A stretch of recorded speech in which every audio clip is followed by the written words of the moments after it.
It's the current year, and you're looking for a new RPG. Someone recommends a masterpiece that came out way back in the early 2000s. A classic you've somehow missed. The Elder Scrolls 3 Morrowind. You've loved Oblivion and Skyrim, but approaching this one feels daunting. Will you have to deal with weird PC headaches, installing ancient drivers or messing with DOSBox, or mounting a virtual drive? The answer is a resounding no. But while the old school installation nightmare is gone, a new kind of confusion has taken its place. You've probably heard terms like OpenMW, MWSE, MCP, or MGEXE, and they sound like a foreign language. Stop right there. You've come to the right place. In this video, we're cutting through all that jargon. We'll break down the various systems you can use to play Morrowind on modern hardware, and help you choose the perfect setup for your first, or 100th, journey into Vardenfell. Let's get started.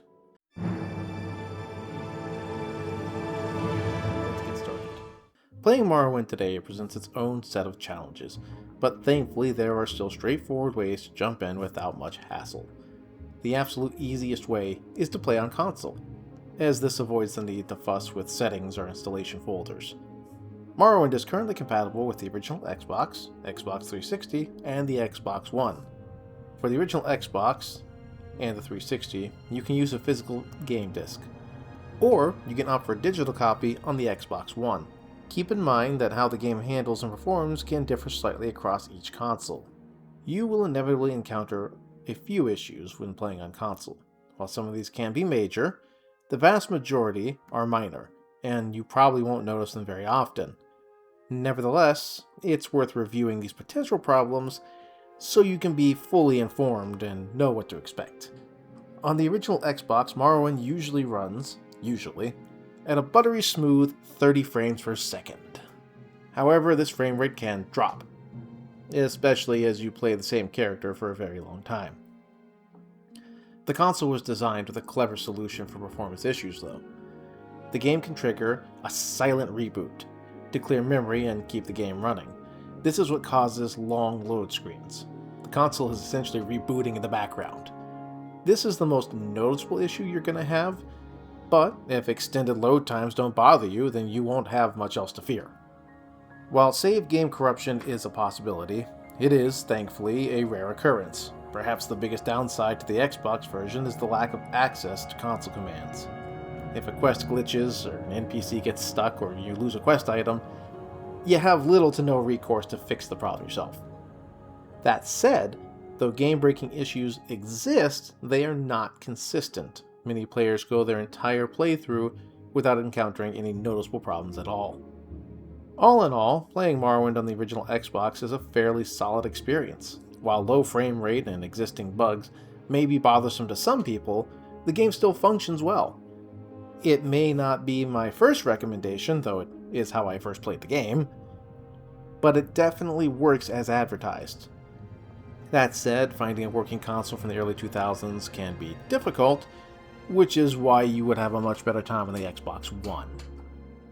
Before we jump to the Xbox One, though, we must talk about the 360. While it is possible to play Morrowind through backwards compatibility, it is generally not worth the trouble.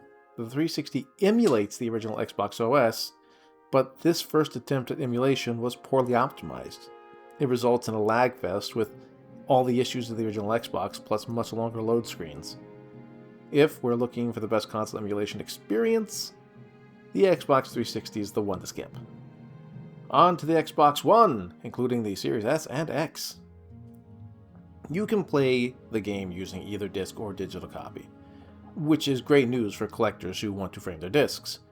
Most importantly, the Xbox One delivers a vastly improved experience. It runs at a consistent 60 FPS, upscales the texture quality, and features far better load times, especially on an SSD. While the familiar Bethesda bugs and glitches still remain, you are getting the definitive console experience. Whatever your console choice, this is undoubtedly one of the easiest ways to play the game. It's simple, straightforward, and requires very little effort. If quick and easy is your goal, console is the way to play.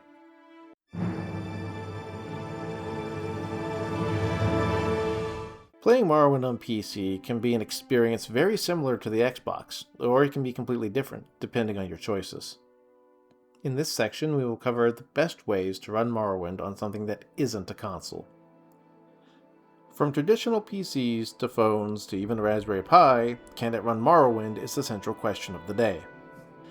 My personal favorite, and arguably the best way to play on anything other than a console, is OpenMW. This is a fan-made engine created to run Morrowind in a vanilla-friendly way, but without the engine pitfalls of Oldwind, which is the original engine.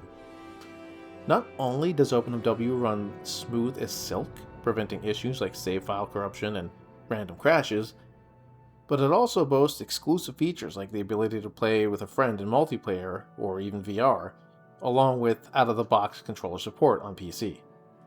The installation is simple. Just download the latest stable release for Windows, Mac, or Linux, and point it to your existing copy of Morrowind data.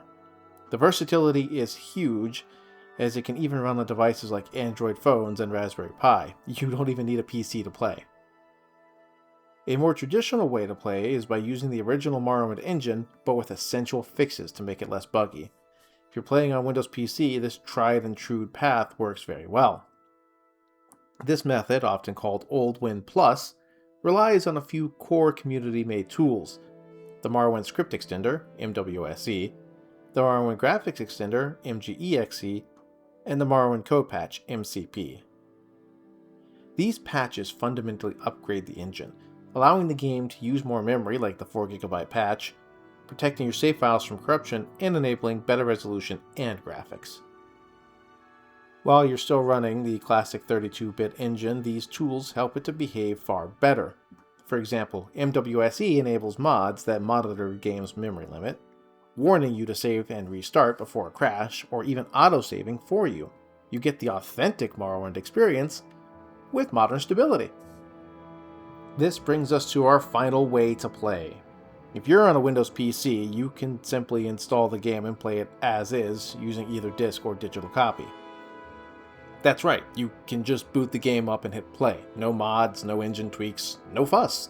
Sort of. While this works in practice, there are several serious things to consider that might make this not worth your time. For starters, you will be dealing with an onslaught of bugs and glitches that carry a high risk of making your game unplayable. You'll also face save file corruption and bloat, no support for modern screen resolutions, and constant crashes when the game hits its tiny memory limit. The list of issues goes on, but simply put, you get the game as is. It's like buying a car as is. It might look good at first, but then problems quickly start to arise, forcing you to get rid of it much sooner than you'd like. That's the core experience of playing Morrowind without either OpenMW or Oldwind Plus patches. There you have it, a way to play Morrowind for virtually everybody. This has been a general overview of each method, and I could certainly dedicate an entire video to the specific pros, cons, and advanced features of each option. But for now, this quick rundown should be more than enough to get you started on your journey through Vardenfell. Watch the skies, traveler.